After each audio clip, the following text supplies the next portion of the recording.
Assalamualaikum warahmatullahi wabarakatuh. Waalaikumsalam Kembali lagi sama saya Abdul Gofar dari kelas 11 IPA 8 mesin 2. Kali ini saya ingin menjelaskan tentang pengertian iman kepada Rasulullah, yaitu bab 4 ya.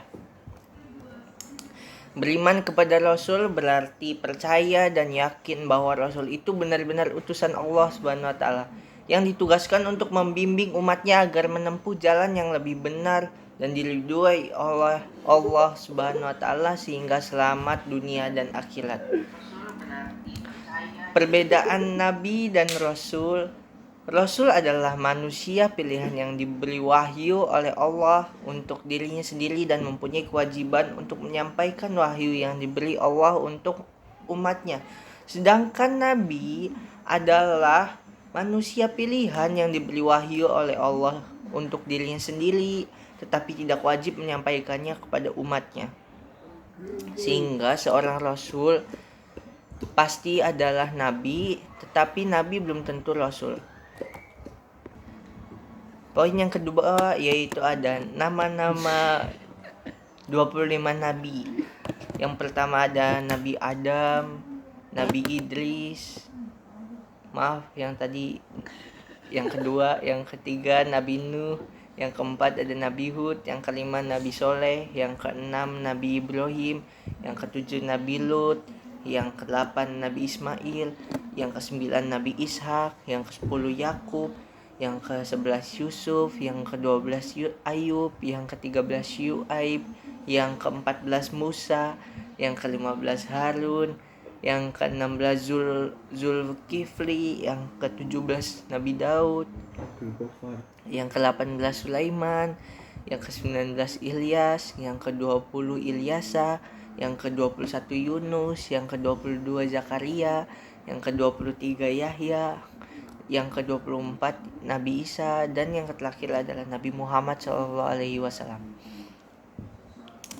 Rasulullah mempunyai sifat yang terpuji dan terhindar dari sifat tercela. Sifat ini biasa disebut sifat wajib Rasul, sedangkan sifat tercela yang tidak memungkinkan dimiliki oleh para Rasul disebut sifat mustahil Rasul.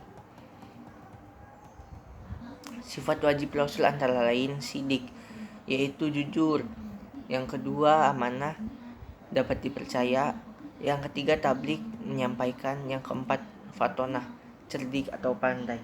Sedangkan sifat mustahil bagi Rasul yaitu kizib, berkata bohong.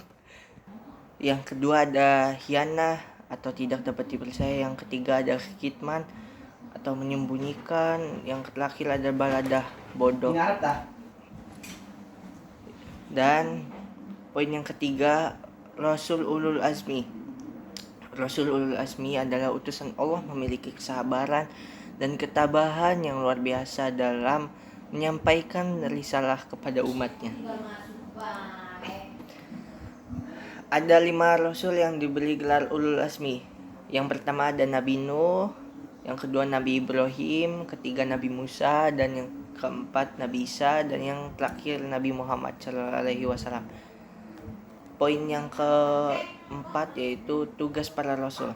Yang pertama menyampaikan ajaran agama kepada manusia dan mengajaknya untuk beribadah kepada Allah. Yang kedua menjelaskan semua permasalahan agama yang diturunkan oleh Allah.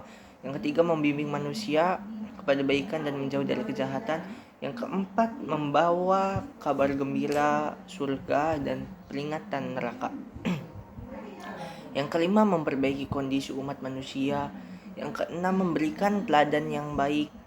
Yang ketujuh menegakkan syariat Allah dan memperkeratkannya di tengah-tengah umat manusia. Dan yang kedelapan memperbaiki kesaksian atas umat mereka pada hari kiamat bahwa Rasul telah menyampaikan misi diterima dengan jelas.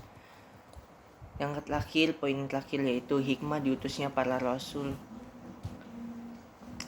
Yang pertama mengeluarkan manusia dari kebiasaan menyembah Tuhan yang selain Allah.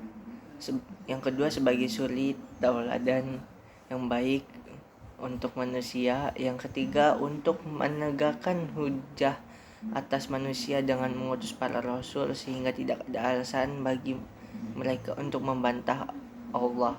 Yang keempat, menjelaskan kepada manusia mengenai masalah goib yang tidak bisa dicapai oleh akal. Yang kelima, memperbaiki, membersihkan, mensucikan jiwa manusia, memperingatkan dari hal-hal yang merusaknya. Dan yang terakhir, fungsi iman kepada Rasulullah.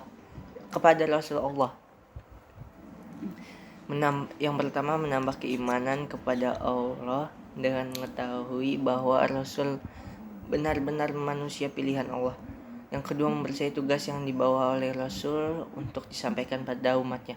Yang ketiga, lebih menghormati dan mencintai Rasul karena perjuangannya.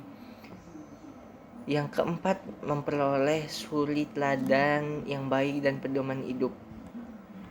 Yang terakhir, ingin mengamalkan apa yang disampaikan oleh Rasulullah. Itulah pengertian iman kepada Rasulullah beserta fungsi, dalil, hikmah, dan tugas.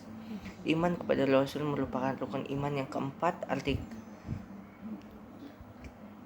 Jika ada salah apapun, silakan mengingatkan melalui kolom komentar. Sekian dari saya. Wassalamualaikum warahmatullahi wabarakatuh.